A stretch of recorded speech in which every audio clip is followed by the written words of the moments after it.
Hi everybody, this is Eduardo Suarez.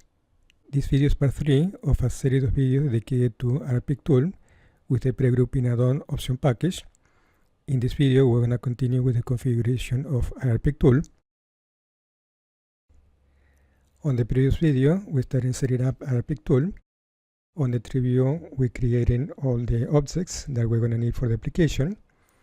We did initial setup for the grippers, the robots, the tray, the conveyor stations, and the operation conveyor stations. And the last thing that we did, we set up the tracking frame for the infeed conveyor, that in this particular case, for the pre-grouping, the configuration is done on the pre-grouping conveyor.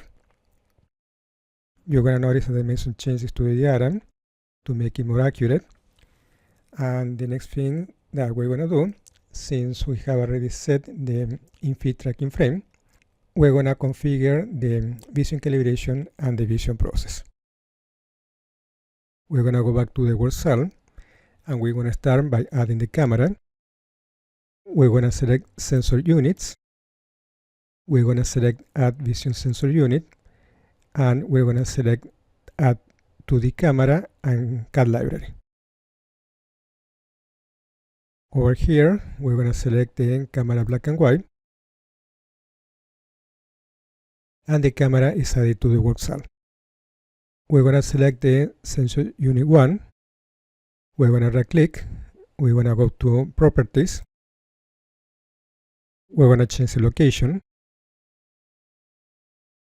and we're going to press apply. You're going to notice now that we changed the position of the camera. We're going to select the camera. We're going to go to properties. We're going to select the setting tab. We're going to check that the focus length is 12 millimeters. We're going to select the view tab, and we're going to change the height to 485 millimeters. Now we're going to select robot number 1. We're going to right click on vision, and we're going to enable the vision simulation.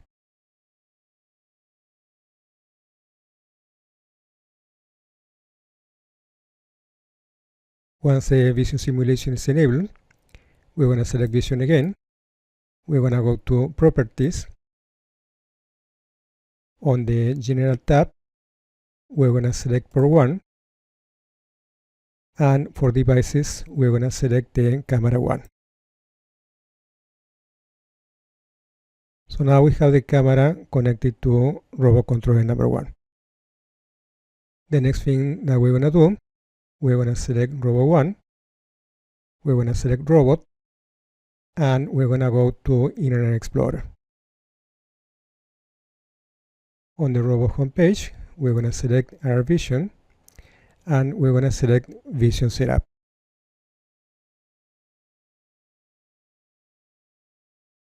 We're going to create a new vision data. We're going to press create. We're going to give it a name.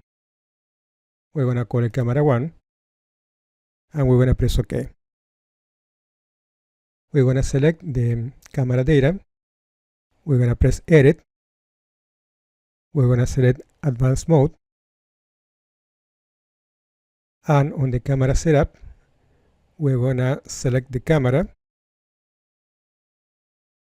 You're going to notice that it took a snap on the calibration grid. For robot mounted camera, we're going to select no. All this adjustment is something that you need to do on your real application. We don't need to do that in RoboGuide. And for calibration, we're going to select camera calibration for 2D visual tracking. We're going to select calibration. Conveyor name is going to be infeed. Grid spacing is going to be the spacing that we have on the calibration grid. This is going to be 50 millimeters. Projection is going to be perspective. And camera distance is going to be override focal distance. And the focal distance that we have is 12 millimeters. We're going to take a snap and we're going to press on calibration guide.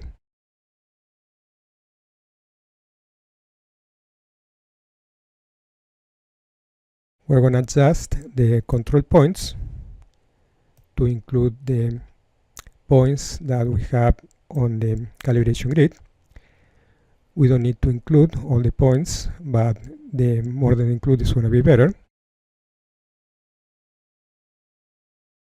Now it says origin point, move the conveyor until the fixture is in the robot working envelope and stop the conveyor, jog the robot so that the DCP touches the origin point and click OK. For that, we're going to go back to the work cell.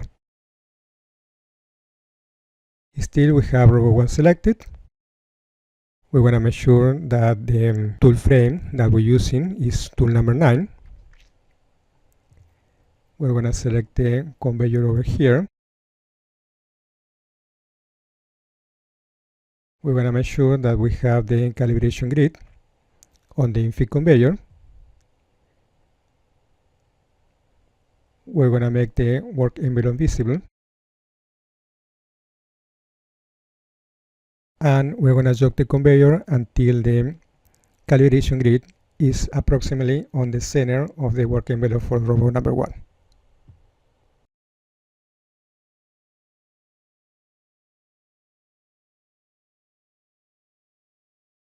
Now what we need to do, we need to touch with the tool center point the origin of the calibration grid. We're going to go back to the setup screen and we're going to press OK. Now it says X-axis direction point. Without moving the conveyor, jog the robot so that the TCP touches the X-axis direction point and click OK. Now we just need to move the robot on the X direction. We're going to press OK. Now Y-axis direction point. Without moving the conveyor, jog the robot so that the TCP touches the Y-axis direction point and click OK. We're going to jog the robot on the Y direction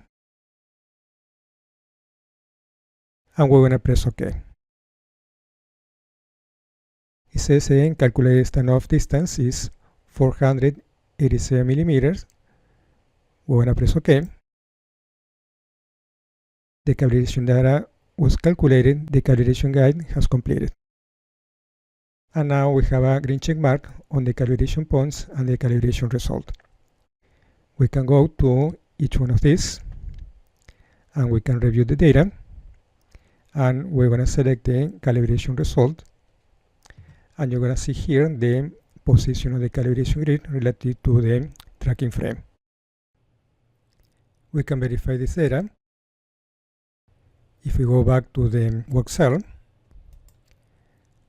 and position the calibration grid where we did the initial touch-up for the tracking frame, and we measure the distance from the origin of the calibration grid on the camera field of view, we're going to find that the distance is approximately 1055 millimeters. We're going to press save and we're going to exit the edit. With this, we have concluded with the camera calibration. The next thing is going to be creating the vision process. We're going to go back to the work cell. We're going to select infeed conveyor, part carrier infeed.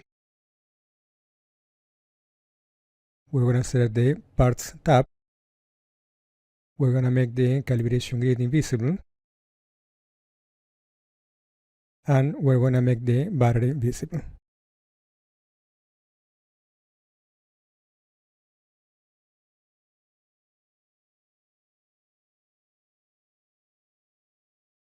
We're going to go back to the vision setup screen and we're going to create a vision process. We're going to give it a name, single view visual tracking.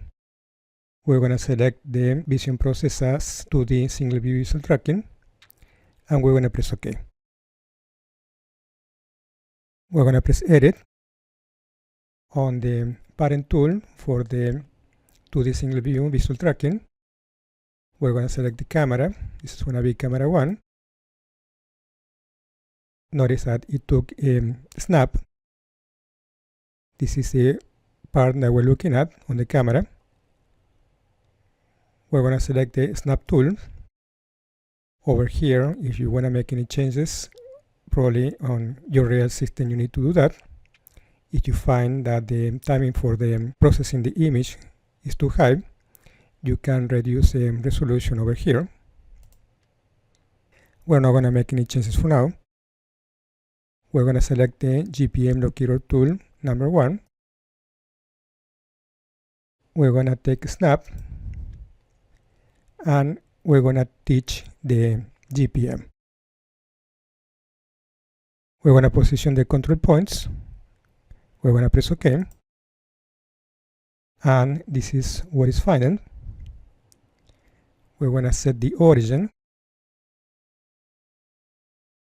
The origin is going to be something like that.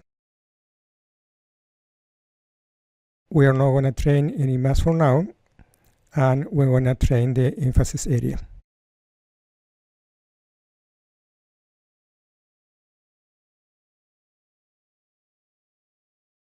So we're going to be looking for this area over here when it says FANUC. In the past I was trying to look for this connector over here, but it's hard to find. And we're going to press OK. We're going to come to this area over here. The model ID is going to be number 1. We might have to make some changes over here. We're going to see that in a moment. The degree of freedom, we're going to select the orientation, we're going to select the scale, and the aspect ratio. Now we need to verify that we are able to find the part anytime for every position. We're going to press Snap and Find. We're going to go back to the work cell.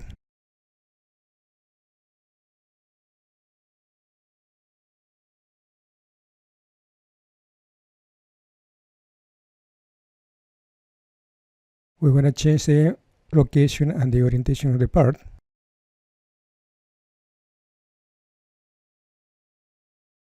We're going to do another Snap and Find.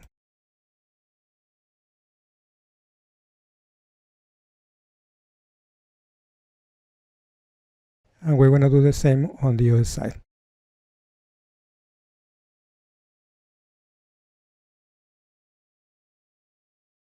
So far we are able to find the part, so we don't need to make any other adjustments.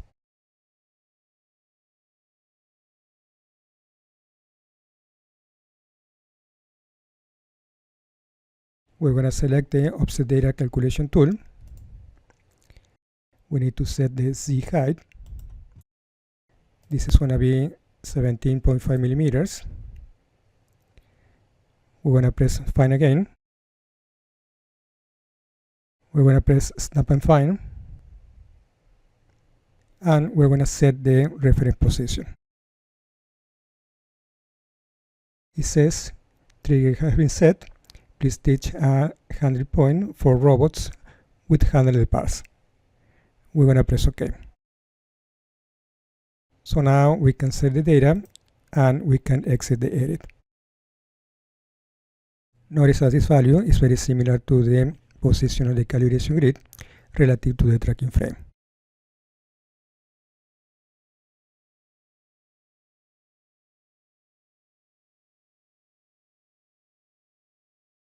If we go back to the diagram, we have completed the steps for the vision calibration and the vision process.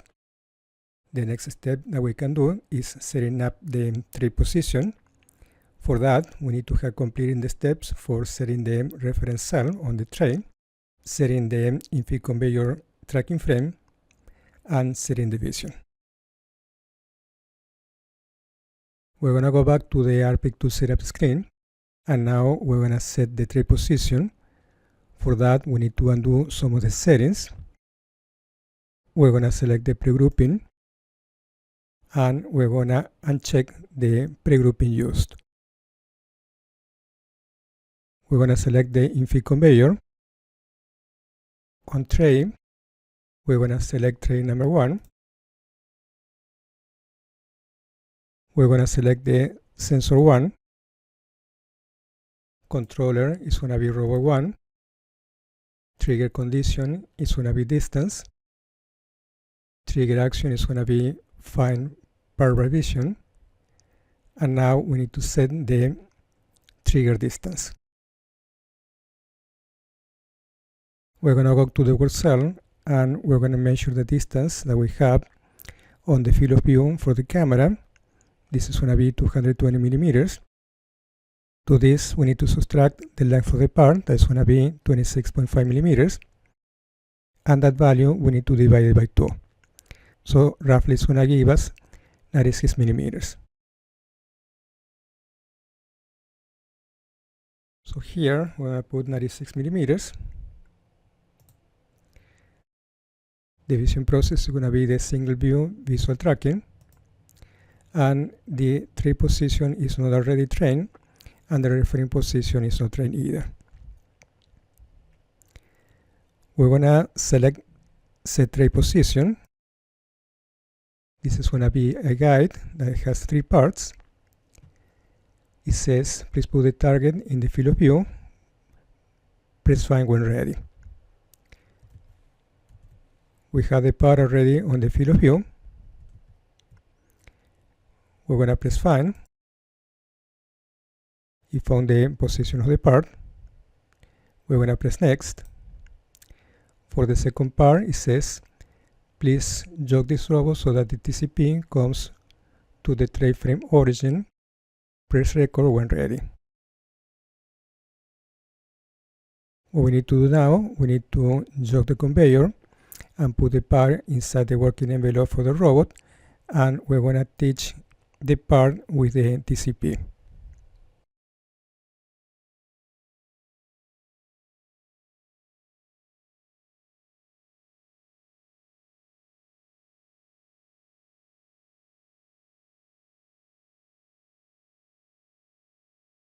We're going to attach the center of the part.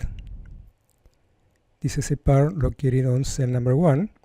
So this is going to be the origin of the tray. We're going to go back to the iRPickTool setup screen and we're going to press record. We're going to press next. And now it says, without moving the conveyor, please jog the robot so that the TCP comes to the tray frame X point, and press record again. We're going to move just the robot. We're going to jog it in the X direction for the tray. We're going to press record. The target position and the calculated position is recorded. And we're going to press finished. You're going to notice now that the tray position is on the sensor, and we're going to write down this value. We're going to select the infeed conveyor again.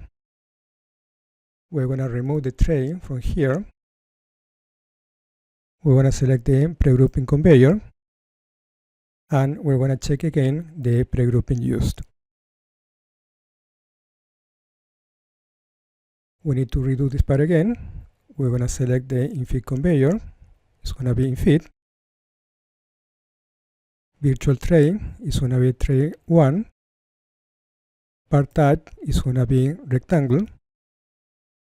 And over here, we need to put the X length and the Y length. This is going to be 26.5 millimeters. And this is going to be 48.5 millimeters. One more thing that we can do, we can set the maximum of Ly and the minimum of Ly. We're going to go to the work cell. We're going to jog the robot on the Y direction until we reach the edge of the belt. And we're going to train this position. And now we're going to move it in the opposite direction on the -Y. and we're going to train this position too. You're going to notice now that we have a green check mark on the pre-grouping conveyor. If we go back to the diagram, we have set the tray position. What we can do now is set the reference position, and the other thing that we can do, go to the Robot 1 pre-grouping conveyor station and set the virtual tray position. We want to select the Robot 1 pre-grouping conveyor station. Over here on the virtual tray position, we're going to put the same values where we took before.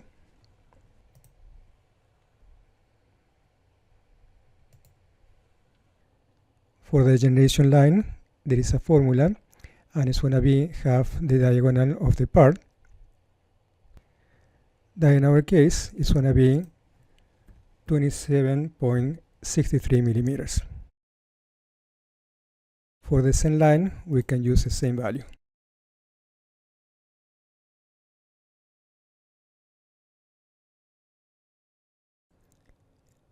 If we go back to the diagram, we have set up the virtual tray position, and also we set the generation line and the same line for the Robot 1 pre-grouping conveyor station.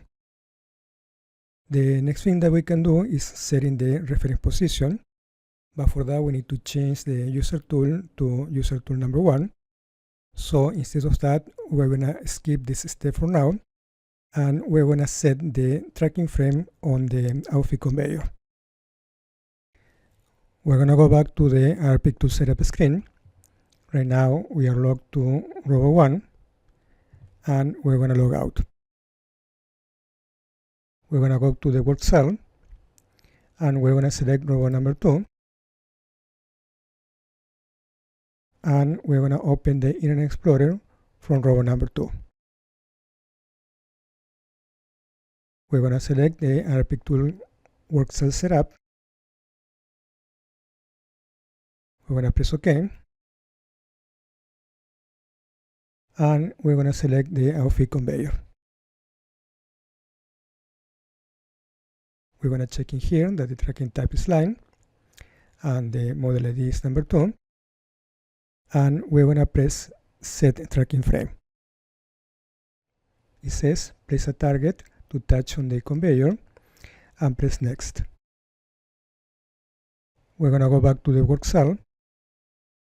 We're going to select the outfit conveyor, part carrier outfit,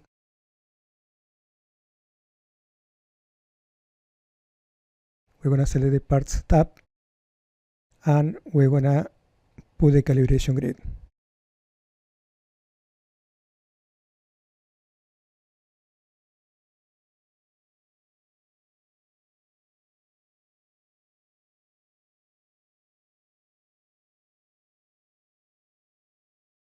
We're going to go back to the iRPickTool setup screen.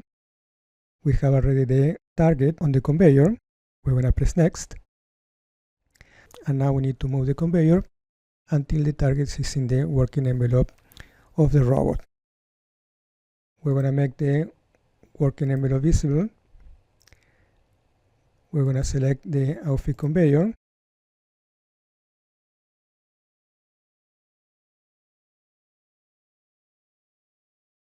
And we're going to jog the calibration grid.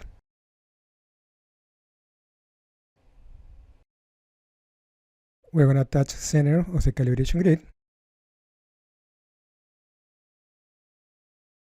And we're going to press next. So now we need to jog the conveyor until the target moves on the x-axis direction.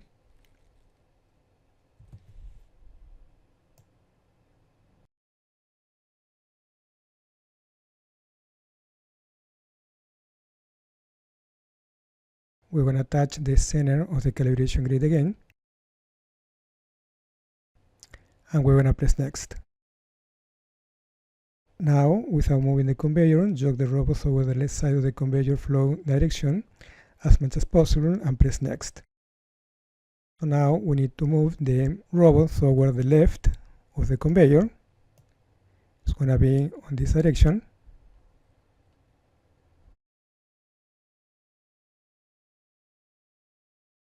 And we're going to press next.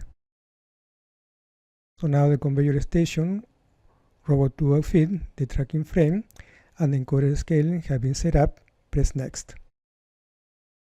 And the tracking frame setup guide has completed. You're going to see that we have a green check mark on the outfit conveyor. And if we select the robot 2 outfit conveyor station, we're going to see in here that the tracking frame is trained. And this is going to be the position. We can validate this value if we go back to the work cell and we put the calibration grid on the position where we did the initial touch-up, and we measure the distance from the center of the calibration grid to the center of the robot. We're going to have approximately the same distance. And with this, we have completed setting the tracking frame on the outfit conveyor, and we have set the robot 2 outfit conveyor station tracking frame. The next thing that we can do is setting the boundaries for the conveyor stations on the infeed, the pre-grouping, and the outfit. And then we can change the tooling on both robots to user tool number 1 and set the reference position on the infeed and set the target position on the outfit. We're going to go back to the work cell. We're going to select robot number 1. We're going to make the working envelope visible, and we're going to jog the robot to the upstream conveyor.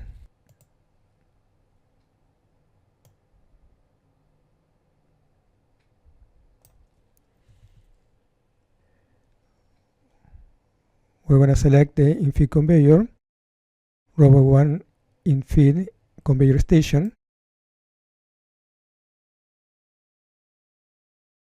and we're going to record the upstream boundary. Now we're going to move the robot toward the downstream,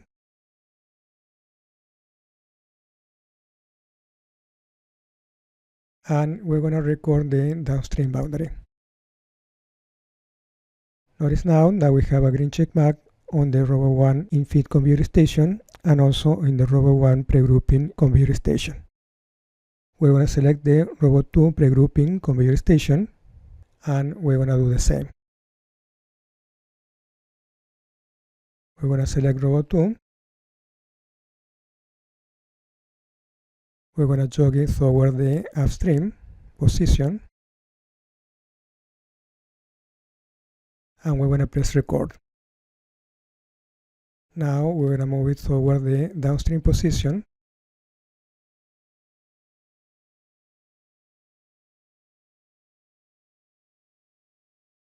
and we're going to press record again.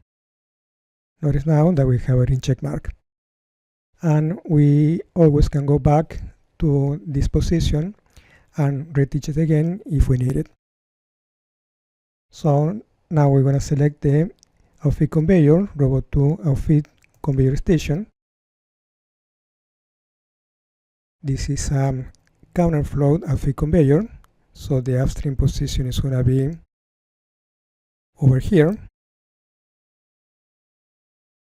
We're going to press record, and now we're going to move the robot toward the downstream on the outfit conveyor. And we're going to press record. And we can keep the discard line as its value.